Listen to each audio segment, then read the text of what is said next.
ایمان کیا ہے؟ الایمان بین الخوف والرجاء، اللہ کی رحمت کی امید بھی رکھنا اور اللہ کا خوف بھی رکھنا، اس کی درمیانی کیفیت کا نام ایمان ہے۔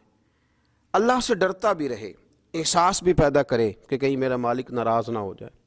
لیکن نا امید نہ ہو، بہت بڑا گناہ گار بھی نا امید نہ ہو، یہ سمجھ لے کہ اللہ معاف کرنے والا ہے۔ اللہ کی رحمت کی امید بھی رکھنی ہے، وہ رحیم و کریم بھی ہے اور وہ جبار اور قہار بھی ہے، لیکن اب یہاں رحمت کی بات بھی کر دی، یہاں عذاب کی بات بھی کر دی، یہ بھی ہمیں سمجھ آ گئی کہ خوف اور امید کی درمیانی کیفیت کا نام ایمان ہے، تو پھر ان دونوں میں سے بڑی چیز کون سی ہے؟ تو میرے رسول کریم صلی اللہ علیہ وسلم نے ارشاد فرمایا، یہ بخاری مسلم میں حدیث ہے، حضرت ابو ہریرہ سے روایت ہے، قال رسول اللہ صلی اللہ علیہ وسلم کہ رسول اللہ صلی اللہ علیہ وسلم نے فرمایا، لما قضى اللہ الخلق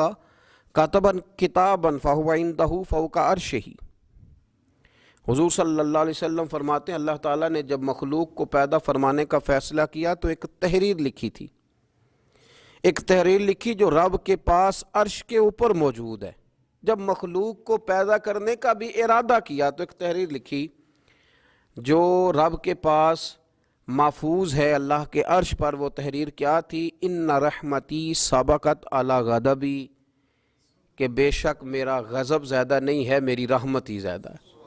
اور میری رحمت میرے غضب پر فوقیت رکھتی ہے، وہ بڑی ہے۔ تو یہ تو اس وقت اللہ نے جب مخلوق کو پیدا کرنے کا ارادہ کیا تو اس وقت ہی فرما دیا تھا کہ میری رحمت میرے غضب پر غالب ہے۔